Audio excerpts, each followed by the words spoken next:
Dayton team tonight. And, you know, the one thing you're going to find out when you play very high-quality teams, which we've played a lot of in our non-conference, is that you can't have moments of unfocused opportunities. And we had too many of those in the first half. Second half, I actually thought we played a lot better, a lot more poised. But if you look at the differential at the end of the game and you look at what it was at halftime, you know, if we could take away that first half, you'd see a much different inning, I think. Not necessarily a win, guaranteed, but a closer finish. We shot ourselves in the foot the first half, but you have to compliment Dayton. They shoot the heck out of the basketball, and they've got so many weapons, and I thought their size bothered us. The unfortunate thing is I don't think we countered by taking advantage of our quickness on the perimeter and driving them as much as I wanted us to in the first half in order to get them in foul trouble.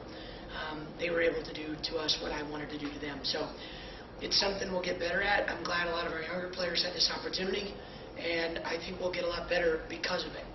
So, you know, I think turnovers hurt us, missed free throws hurt us, missed box outs hurt us. Those three things. And they, being Dayton, turned it over a lot in the first half, 16 times. And they did.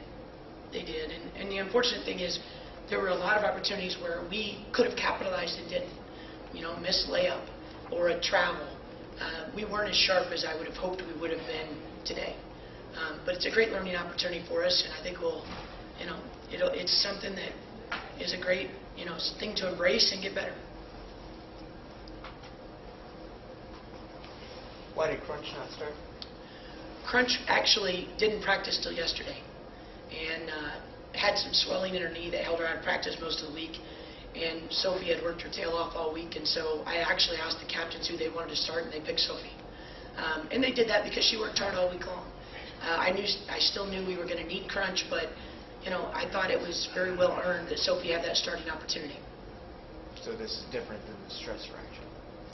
Yeah, it is different. She had a bursa sac that swelled and locked her knee up when we got back from St. Bonnie. So they actually drained it, and she's fine. But it took a few days to get the swelling down. Your freshmen are struggling right now. Is that them hitting a freshman wall at all, or? No, I think if we would have scheduled Division II, Division III, and NAIA schools, you'd tell me how great my freshmen look. Sure. But I didn't do that. I scheduled teams that went to the NCAA tournament, that won the WNIT, and so you're seeing freshmen go against kids who are pretty darn good, and at times face mismatches. But I don't regret it. I think it's such a great opportunity for a Janice Montecana, a Lindsay Baker, Sophie Rieker to go against some of the best in the country. I would rather that, because my belief always has been, if you go against that as much as you can, you'll be as close to being like that as you can. I would much rather that than we feel fat and happy about ourselves for no good reason, because we're going to face Central Michigan, who beat them at the last second. You know, we're going to face a BG team who's very good this year. You know, and on in our league. So I want to be more prepared for the top of our league, not the bottom.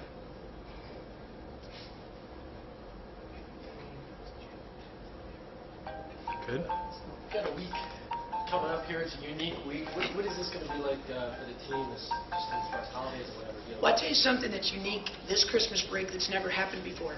For the first time ever, we can pay for all of our kids to go home for Christmas. My international kids are getting on a plane tonight and they're going home. We've never been allowed to do that. Now, you can imagine, the only thing I regret is that I found out December 6th. So you can imagine what we're paying for some of these flights. But I would do it again, because I think that's what helps a freshman make it through the whole year. I can't imagine how hard it is for a kid from Spain or England to be away from their family during one of the most treasured moments of the year. So to have a chance to go home and hug their family, I think will pay dividends later on. And yeah, they're going to be a little tired, but I still think that's what helps you make it through the rest of the year. Every other freshman gets to hug their family every game. But, you know, it's such a unique thing. And so they're going to be leaving on a flight tonight and going home for the first time ever. So I should say freshmen, obviously, but Inma Thanagara has never been home for Christmas since she's been a Toledo Rocket. So it's a great situation. I think it's a wise move by the NCAA, and something that, you know, it's going to cost me with foreign kids coming in, but something that I do want to do if we can. Hopefully next time I can buy the flights in August. Did they just approve of this rule this month? I just found out from Brian Lutz December 6th. And so, yeah, I booked the flights, I think, 7th. But, you know, one of the, the NCAA seems to be opening up a lot of things lately, and that's one of the newest moves. Is that money you guys have in a slush fund that you've raised? It's or- money we raised, yeah. Where- Because some of them wouldn't have been able to afford it, Sure. and that's why. Where defensively do you guys need to get better right now? I think rebounding. We gave up way too many offensive rebounds tonight. That's something we're not used to doing.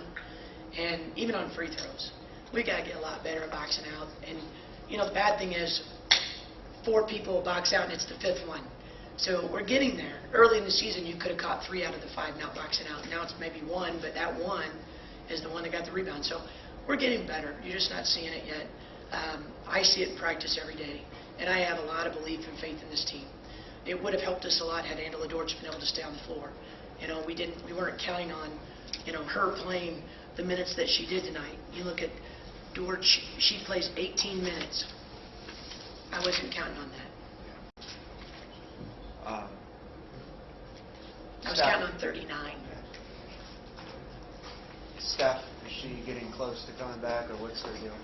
It's a little bit better, but I just don't know. That's one of those things where you just got to wait and see. And unfortunately, I wish I could speed it up because we need her. But we also don't want to rush her and get her injured further.